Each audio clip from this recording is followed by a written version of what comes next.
Hello people, Craig Cummins here. In this video I'm going to be doing some drills with the GTO Wizard training tool where I practice playing my pairs in the big blind, and what I want to show you is when we should check raise middling and weak pairs in the big blind and why. Now if you like this video, click the follow button or the subscribe button below please, and also if you're interested in GTO Wizard and improving your own poker game, click the GTO Wizard link in the box below and you can get a 10% discount from your first purchase. So now I'm going to jump into the GTO Wizard training tool and start practicing my pairs, and we're only going to be using flop. So this is where we should have pairs. Now here, this one here, I don't feel like any pair would check raise here, because here our 10x's and our 8x's really they don't achieve that much protection because all the gut shots and stuff are in the big blind's range. So I'm going to call and let's have a look. As this here is the GTO Wizard sim, and so the big blind there gets to do 25%, and when you look here, no, there's no pairs raising. Now interestingly, 10-7 starts seeing a little bit of raising, but mostly it's a call. Now this next one, now here's where I think there will be some raising with 4x and 2x's. I don't think however King 4 will, because it doesn't have any good runouts on later streets and it's blocking folds. But there, look at that, it's actually raising. So let's take a look, and here we go. Ace 4 here is raising at a very heavy level. There's King 4 and King 2 doing it, and then you've got down here 6-4 and 5-4 doing it. Now the way I look at it, this is versus a button range, and if you look at the button range there, it is very wide, and look how much of the range is high cards. There's basically over 67% of that range is high card combos. So our 4x's and our 2x's are actually valuable at the minute, because if we look at our equity in this chart, I mean ace 4 there was got 65% equity, even the offsuit there 61, so it's got some EV. And when we look at it here, think ace 4 is blocking pocket aces, it's blocking ace jack, and it's unblocking raise folds. So we look here and look at all this stuff we gain folds. We make them fold out some of these ace x's, which have got decent equity versus us. The same with these king x's here, queen x's there. We also fall out these here. That's not the only thing. We get some value from some 2x's, also some value from weaker 4x's. Ace king, ace queen high, we get value from them, king queen.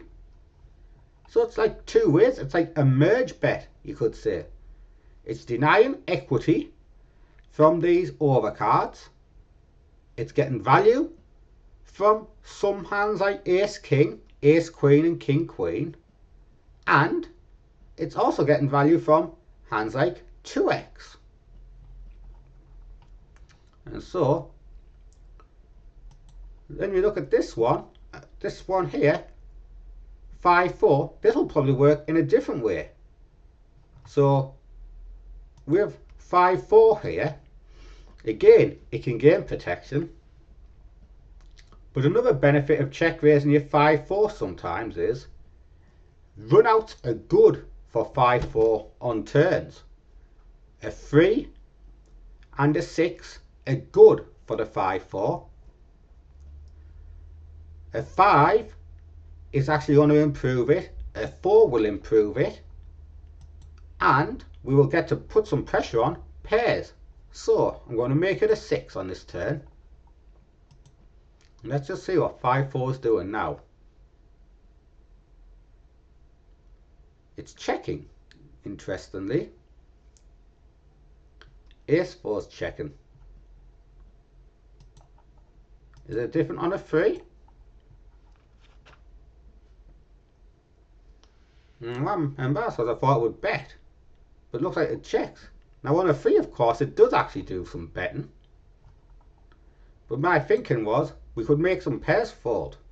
But I guess on this 3 here, the button has still got a very wide range. And it cannot actually start folding out much in pairs. Because basically it's got to maintain MDF. And you can see here, Ace King and Ace Queen are still defending. So now this one here, here's another one where I believe some 6x's and 5x's will raise. But this one, I don't think a King 6 will raise, because that King is actually blocking what's going to fold. But I'm wrong again. Wow. So here, Ace 6-5 here, and there. There's loads of raising here with our 6x's and our 5x's. My thinking again is it will again be a mergy bet thing. Now it's using a 25% size. What if we go for a bigger size?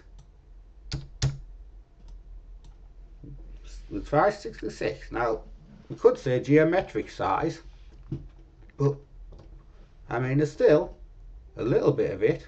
5-3 does a little bit, 6-4 does some, 7-6 there does. But I guess it's because we can do the small size I can do it. So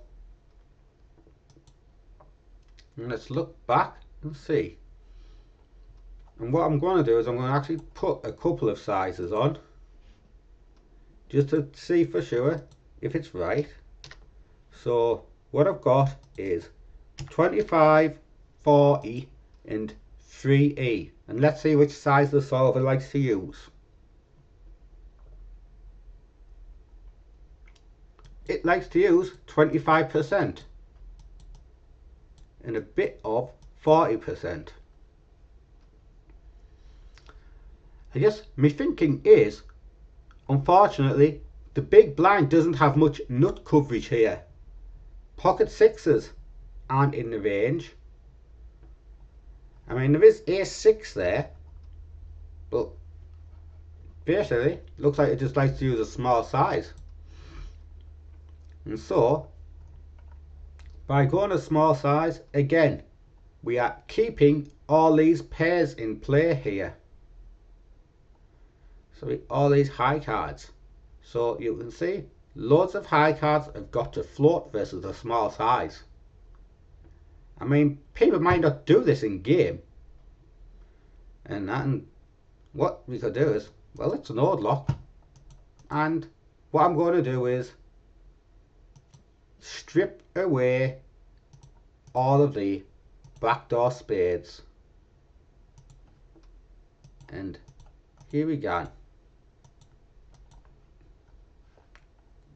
These ones here are backdoor spades, and I'll do it to say the suited region, the diamonds, and here we go. And let's just see how it changes. So now you'll see it should go absolutely nuts, which is another good feature from GTO Wizard AI. You can node lock your opponent's response. I mean, nothing's much changed, but there is a small frequency increase. So when we do check raise the flop, let's put a turn card out there. Let's make it an 8. What's our pairs doing on this turn? I imagine they're going to check, but some, like 6, 7, will probably bet. No, it's more or less pure checks. I guess it's because at the end of the day, these are still in the middle of the range. They are still ahead of high cards. So let's go back. Now then, will I check raise here? Now, I highly doubt I'll check raise here. This second pair doesn't need too much protection. So I think we just call. And let's look at this response again and see what GTO Wizard does. I mean, here there's none, and it would rather actually use a bigger size. I will go 25% just to be sure, so I'm going to add the 25% size in.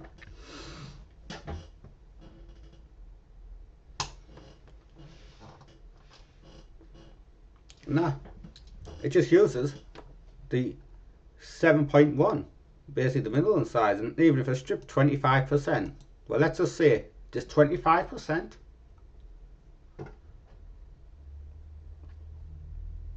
And see, I mean, nah, there's a little bit of raising now with these second pairs, but it's nowhere near as much as on Ace 6-5. Let's go back here to this spot and we'll have a look. What could be the difference?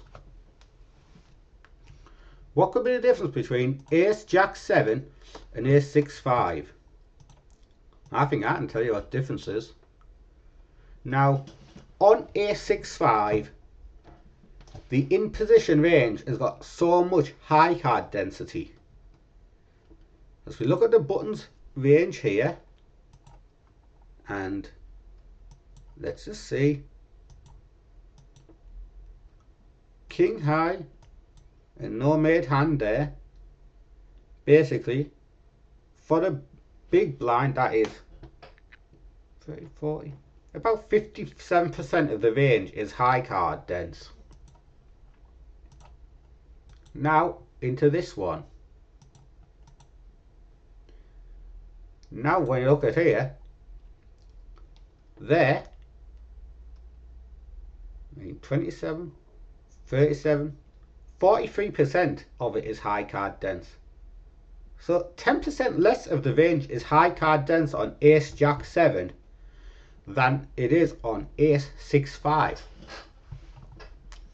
Another difference between Ace Jack 7 and Ace 6-5 is, you could say, some of them high cards are actually stronger draws. I mean, on Ace 6-5, if you look at the high card region, I mean, you've basically got here 8-7 there, 7-4 suited, 9-7, 9-8. These are the only draws in the big blinds range, and sorry, the flush draws as well. But look, I mean, there's not much high card range there.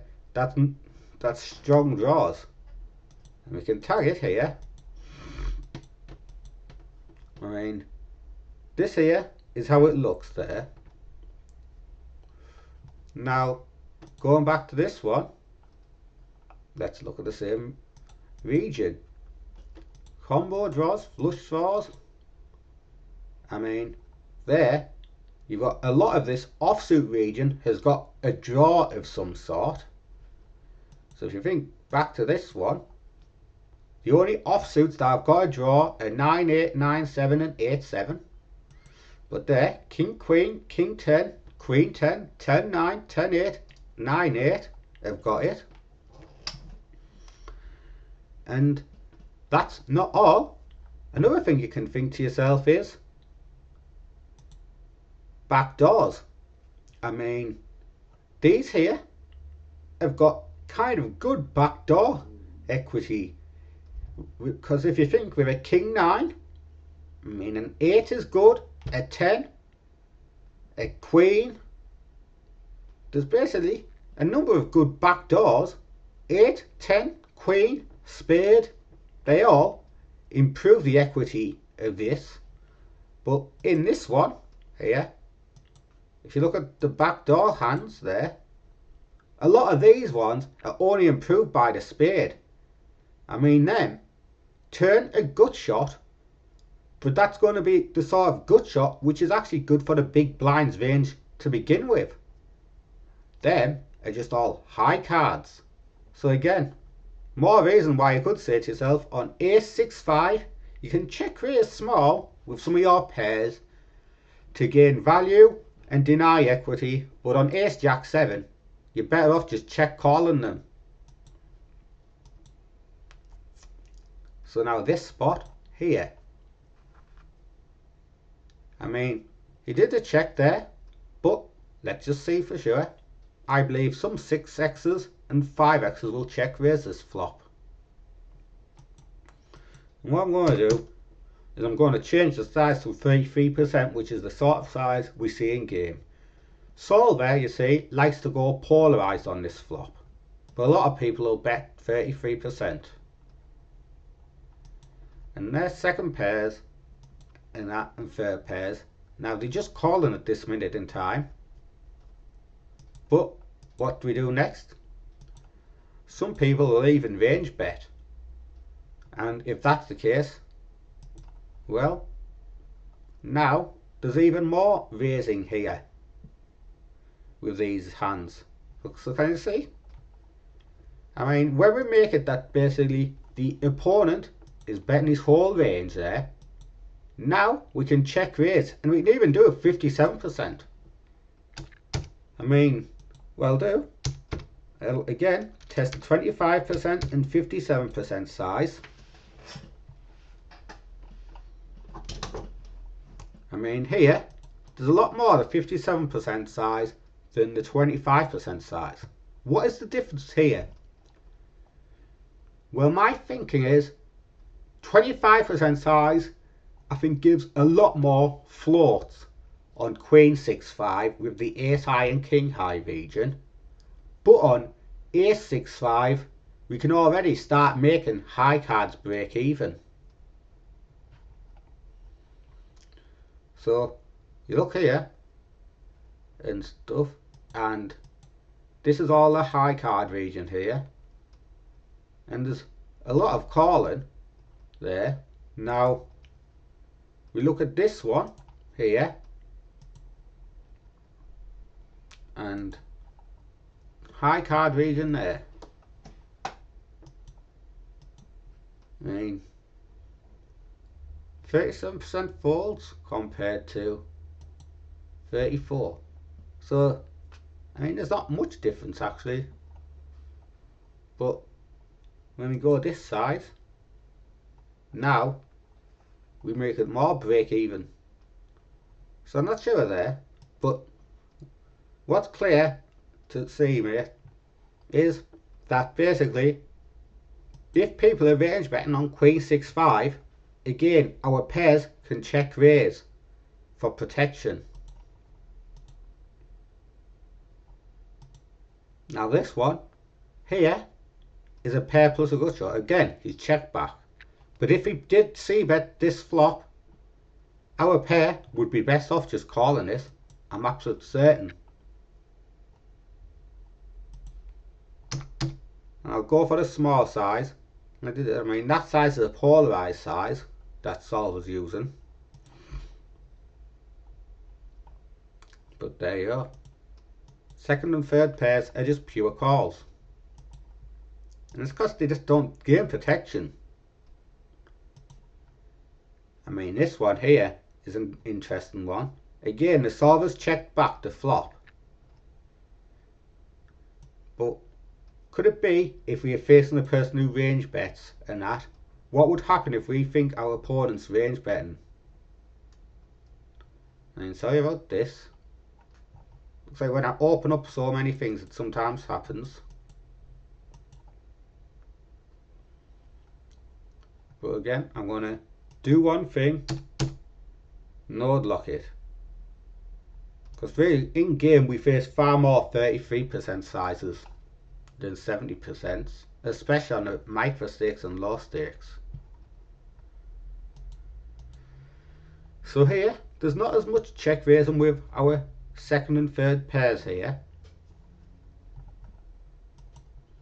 I mean, the button is more or less c-betting his whole range.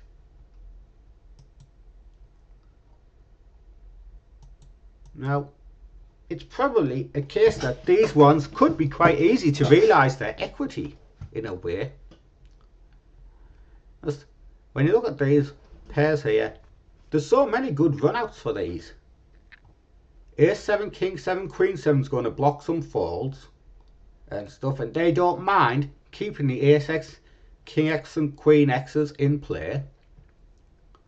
These pairs with a middle kicker, they can quite easily realise their equity, because on a middle turn card, the equity for these hands improves.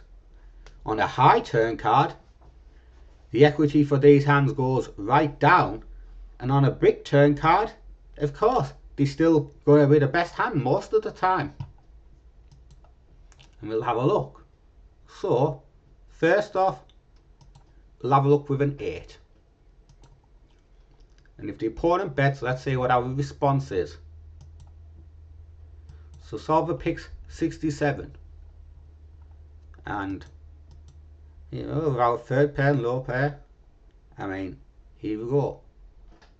Jack 7, 9, 7 are calling. 7, 6 calls. 7, 5, interestingly, starts mixing. But their 6, 4 is a pure call. 5, 4, 4, 3, doing a little bit calling. Jack 4 is doing some. So it's easy to realise your equity.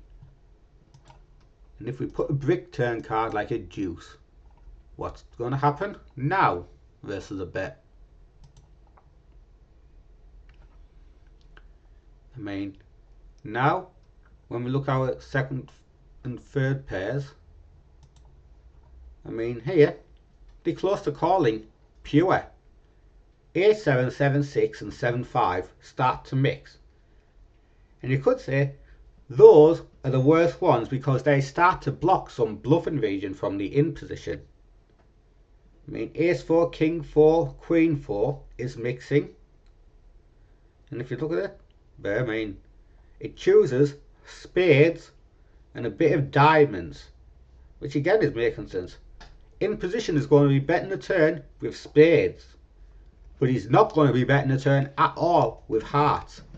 So when you look at this, the Ace of Spades is the worst hand, Ace of Hearts is the best card, and these ones are okay. But yeah, you can see it. Spades are what's going to be folding first. Hearts are the last choice to fold as in terms of kicker. And then let's put like a king out there. I'll make a king of clubs, and we'll see now what happens. So the button bets big, and now you can see it. Our third pairs are close to in the bin. I mean, them ones there are flush draw varieties of one pair. There's still some Ace 7 calls, and there's still a little bit called with 7, 6, and you still get some. So it's like you've got to call on some of them just to maintain MDF, but really it's quite easily to realise your equity now. So pairs don't need to do check raising much on 10-6-5. I mean, again, he's checked in position, but here I think there will be check raising if your opponent bets small, because on this board here it's a middle board. The big blind, sorry, the button misses a middle board, so I'm going to give the 33% size as people use in game, and so 7-6 and 6-4 are the only ones which do it. So interestingly, there's none. What if I strip away the check and make it a range bet spot?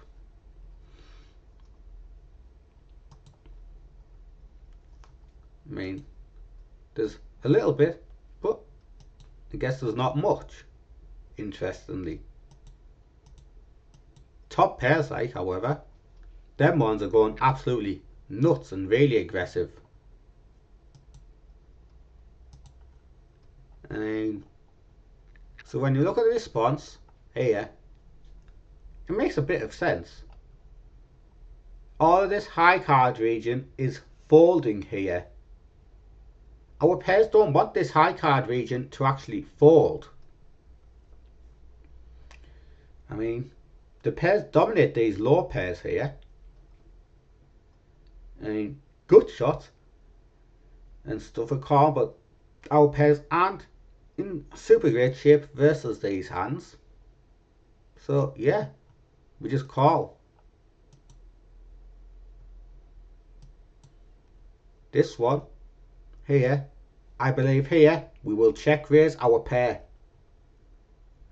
I mean, already I think we can start putting some pressure on some middling pairs, and we're not going to realise our equity very easily as a check call. So let's have a look. And what do we do with our third pairs? These ones here are going to check raise, and it makes sense. If you're going to pick a 5x2 check raise, you want a one that can handle runouts. 5-4 and 5-3 are great candidates because a 2, a 4 can improve them as a gut shot, and the unblock maximum bet folds on the flop. I mean, a 6-5 does a little bit with the 6 of spades, and it's because, again, in a sense, the button's RFI range is going to be 8x offsuit plus. As we look back here, 8x's at the bottom of the offsuit region that the button raises pre-flop. So if you want to check raise a pair, another rule to think to yourself is we want to use a card below the bottom of the RFI range, and a 7 is starting to come in a little bit. 6 does a lot, and as I say, it's because the button's RFI range is 8x and a bit of 7x. And this check raise here, this will be the one that's certainly like a merge one. It can get some bluffs to fold, so you can get some pairs to fold that dominated. It can get value from draws like Queen Jack. It can also deny equity from hands like 9-8. And this is the button's response. So yeah, like we said, queens, jacks, 10s, 9s, 8s, 7s, 6s are starting to find folds on the flop. But then you've got Queen Jack there, Queen 10, Jack 10, and flush draws here, which are going to be getting called. Also, a 5, a 4, a 3, a 2. They're all good turn cards for our 5-4 and 5-3, because the 5 helps us go ahead of his ace-x's, all of them, whilst a 4 and a 3 and a 2 either gives us a 2 pair which goes ahead of most of the range, or makes us improve our equity in a gut shot, and we'll just probably keep barreling. So we call there, and what I'll do, I'll put a deuce, and here you go. See, these third pairs here are still barreling on the turn. Some king X's are now made to fold as well, which is again good for our 5x. So we start folding some king X's on the turn. But we still get value from flush draws. However, let's look here at all these flush draws. These are still calling on the turn. We deny equity to the gut shots on the turn. So that's it. It's again playing like a mergy game. 5-4 and 5-3. These ones here can bet this turn because they make better hands fold, such as king X's. They get equity, sorry, they get draws from value from high cards like queen 10. So sorry out there people, I got me mixed up. But yeah, basically 5-4 and 5-3 can bet this turn because it makes bare hands fold, such as the king X's that the button has. It denies equity to hands like queen jack and queen 10 gut shot. It gets value from flush draws. And if we see a blank river, I'll put a 7. Let's see what we're doing now. So now our third pairs, well, they're actually doing some betting, but they also check. So they're like mixed basically. The EV is close on the river. I mean, if we look at the bet, what happens? Some more king X's fold. Now in game, people might not call as many king X's on the turn. If they don't call as much king X's on the turn, then checking the river could be more EV. And also, if you look there, ace 4 and ace 3 are meant to fold. So yeah, we do that. But if we check, let's see what imposition does. I mean, it's turning all its high cards into a bluff. But yeah, 5-3 is bluff catching there. 5-4 is bluff catching. I guess at the end of the day, these beat all these missed spades. So yeah, that, and we should check raise. This one here, 9-6-2. Again, what we're going to do with our 4x's and that on this turn. So we have 2x's. So what we're going to do here, and again I'm going to give the 33% bet. Second pair and third pair here, they just call it again.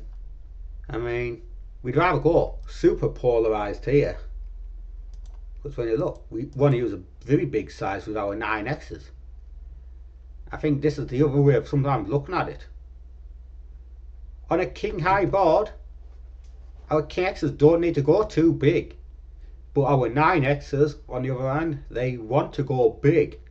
They want to get the money in now, so they need to go big to get max protection and get max value from 6x's before a 6 turn card comes. So we go big on the flop with our 9x's, so we get max value from 6x's before 6 turn card comes. Again, I'm going to put 25% in. I mean, I doubt we'll do any 25%. Nah. So we don't check raise our 2x's or 6x's here, because quite simply our hands want to use a big check raise size. You could argue doing it as an exploit and stuff if you think your opponent's so weak and you can just play face up. But no. So 7-5-2.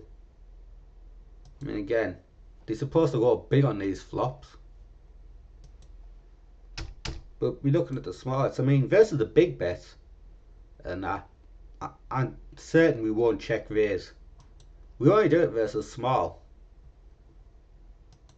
But again, second pairs and third pairs are just check calling. I guess at the end of the day, it's easy enough to realise your equity. Because again, if you go back to this one here, I mean, our 5x's aren't going to realise their equity that easily as a check call out of position. Because if they don't improve on the turn, then basically they're going to check fold nearly all the time. So when you look at it like that, some of our best 5x's, like these ones here, seem more better sometimes as a check raise, and then on the turn we can evaluate. And let's go back, and I'm going to make this turn card an 8 and see what we do with our 5x's here. This is like a blank.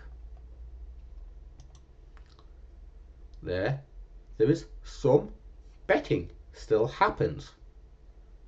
5-4, 5-3 is still betting on that turn. I mean, we've got value, and by the looks of it, we just need bluffs as well. I mean, Jack 10 and stuff and 10-8. A lot of people bet these. But I guess if the button, when I look at it, it seems easy maybe to just check call them, I guess. Because, I mean, the button can only bet 25%. And it's easy to check call. So we realise our equity quite easily by check calling flushes and stuff versus these small sizes. I mean, if of course they go bigger size, I mean, let's see. I mean, now there's a bit more betting with some flushes and that, so some flush draws. So when they've gone a bigger size, we do go a little bit more aggressive. And it's got to guess now and stuff, we can't do as much calling. I mean, that there is a pair plus flush draw. That's a good shot. I mean, again, a pair plus draw. I mean, 9-7 is an open ender, so a good shot combo draw. That's a pair. That's an open ender. So basically, because he's going to go for a bigger size, our flush draws would rather bet. But if the button goes, like we say, the smaller size here, which will do it now, P will go 33%. And now we just check our flush draws far more often. I mean, these here are kind of like ones which do bet, but the way I look at these ones is these don't mind putting the money in because there's plenty of worse flush draws in the in position range. But these are going to be hating life a lot of the time. As if these bet and the flush comes, what are they going to do? I mean, really, you've got more reverse implied odds. So yeah, back to this one here. So like we say, we just use a bigger raise size here. And because really, our 7x's want to get the money in on the flop or very quickly before 6 runouts come. I mean, 6's there does some raising, but these second and third pairs, the way I look at these is you have no problem realising your equity with these hands on later streets. Because again, if it's a middle of a low card, these can bluff catch quite easily. If it's a high card and that, they can quite easily get away.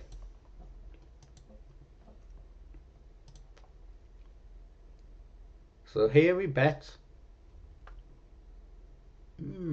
interesting if we check raise here. This one, I'm certain doesn't. But I'm wrong.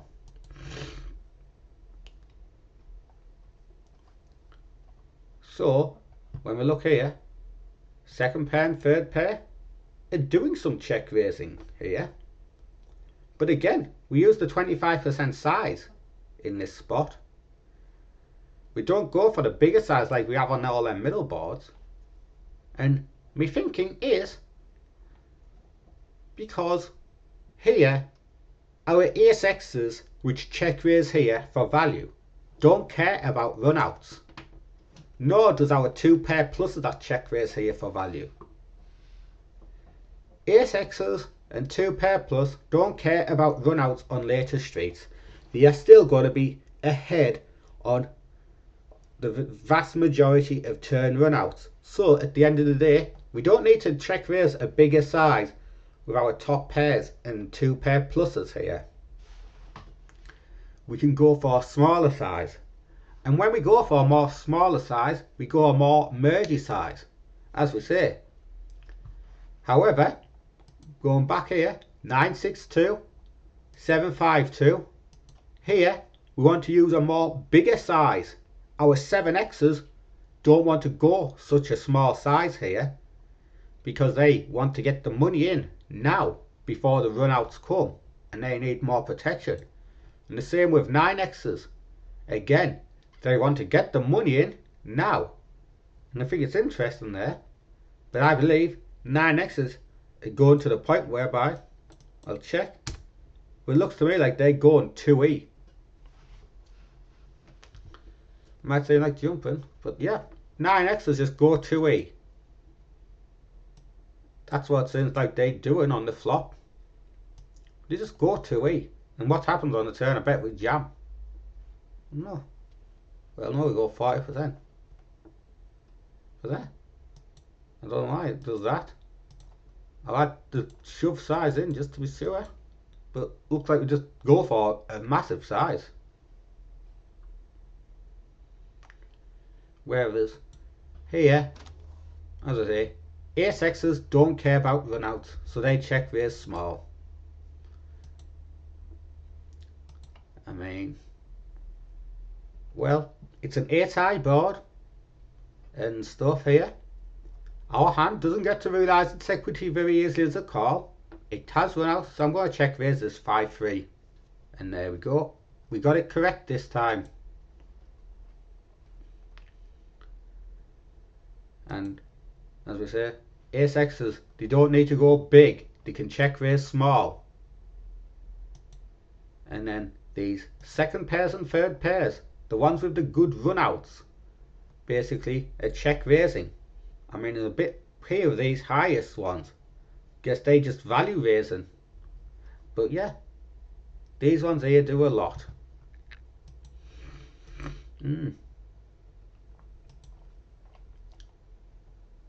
I mean, this one here is a monotone board. I'm almost certain we won't check raise even a small size here. So this here, King 10-3, monotone. And I'll give it 25%, but here I'm pretty certain we won't even go 25% check raise. I mean, there's a tiny sliver of it, but there's not really that much raising compared to that ace-6-5. And when you look at it, the way I see it is on King 10-3 monotone, there's more stronger value in the in position range. There is also way more high cards that have got strong equity, because they've got loads of high card spades. And again, Queen Jack has got equity as well.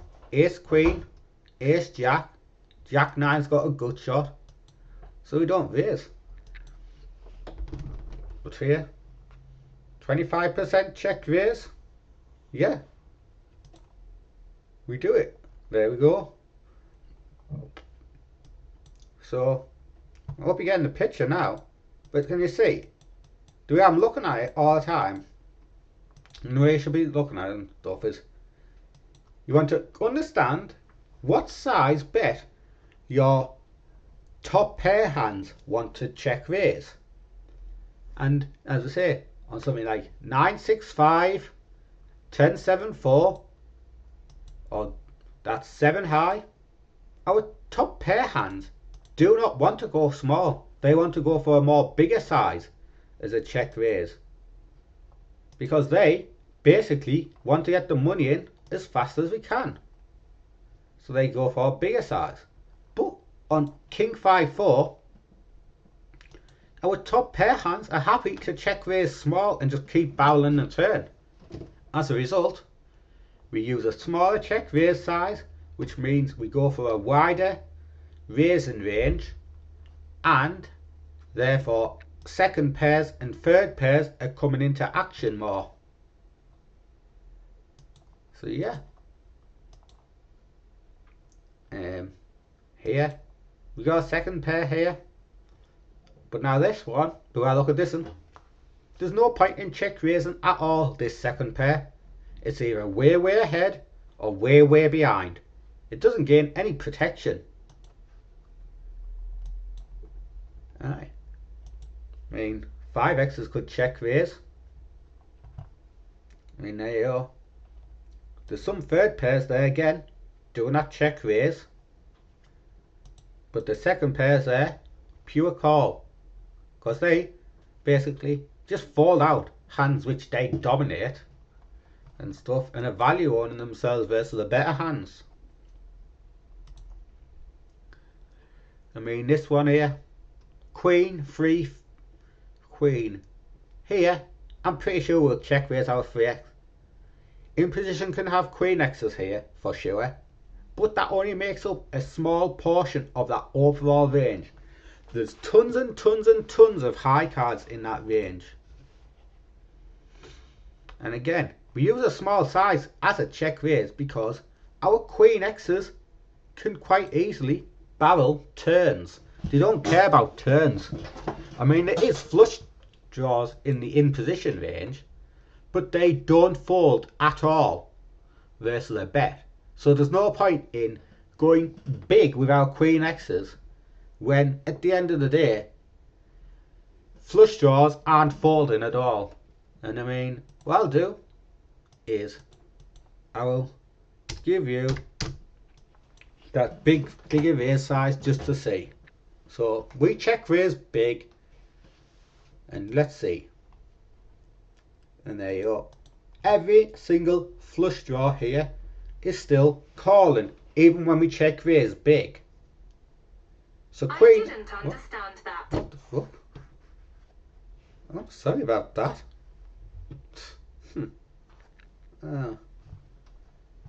So, as I say, check raising big. Basically, if you didn't understand it, what I'm saying here is flush draws don't fold no matter what the bet size. So there's no point in going big with our Queen X's when flush draws are never folding. We'd rather just go for a small check raise size with our Queen X, and then we look at the turn. If the turn's astute, we'll just start bombing it, polarise the bet. No, we just go small. Wow. But the other thing is, all these second and third pairs here are again raising. These ones here are raised. A lot of people will just check call these, but all you do is you just check raise flop, and then you get the value from all of this high card region here that your opponent has got to call. And there's some back doors there. Then on the two, it looks like you just go for a merge bet on the turn. Alright. And well, put a river out there and 8. And we just block again on the river, really. So all our 3x's are blocking again. And what's more is, we are mixing nutted hands. Let's look at the blocks. Full houses there are blocking. Trips are mixing as a block. the weakest ones block, and a little bit of the middle kickers do. The second pairs, the third pairs, low pairs all do it. And what if we get check raised all in? Well, basically we'll just defend our queen X's and full houses that did the block bet. You see? You see there, all of these here, third pairs and low pairs, they are now almost pure folds. There's a little bit of mixing in them to maintain MDF, and our 8Xs do mix or heavy core. But the point is, what's most important here is these full houses and trip combos are in our range, so we can maintain MDF by basically defending full houses and trips, whilst our 3Xs and 2Xs and that have check raised the flop can just give up. Aye, getting tired. Right, so what's going to happen on this one? I think I'll make this the last one and then I'll end it. I mean, we'll have a look versus the bigger size, see what happens. I mean, there's a tiny bit of check raising versus the bigger size with some of our pairs. Looks like these ones here are the ones that do it. But versus the 33% size.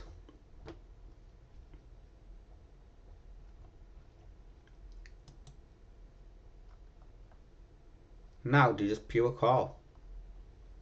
But again, our queen X's want to use a middling size. But anyway, I think I'm going to end this now. And this will be it. But I hope you've enjoyed this. This is really going to help improve your big blind gameplay, and knowing when your middling and weak pairs want to check raise as a bluff is really going to help your big blind win rate. And also knowing when it is your top pairs are happy enough to go for a small check raise size will help you, because you'll know then that you can then check raise your middling pairs as well. And at the end of the day, like I say, do not be scared of facing re-raises or shoves or out, because as we say with this queen free spot, you've got loads of premium value in your raising range on the flop. So if your opponents are just going to click it back or whatever, you can already start folding out your 3Xs and that on the flop, because you've got queen Xs to help maintain MDF. And if you just call, then you just keep on going on turns, and again you just bet small. I mean, here they go for a more middling size, but your queen Xs I guess need more protection. But yeah, I think I'm going to end this now, people. And before I go, like I say, I hope you have enjoyed it. I'm going to try making more of these videos in future. But yes, please, if you're happy with it, please click the follow button. I mean, I'm sorry about all my jittiness and stuff. I can be a bit jittery and stuff, and I do fully apologise about that. But yeah, I still hope you enjoyed it. And if you want to try this GTO Wizard tool out for yourself, then click the subscription link below and you'll be able to get 10% off your first GTO Wizard purchase. So yeah, goodbye people.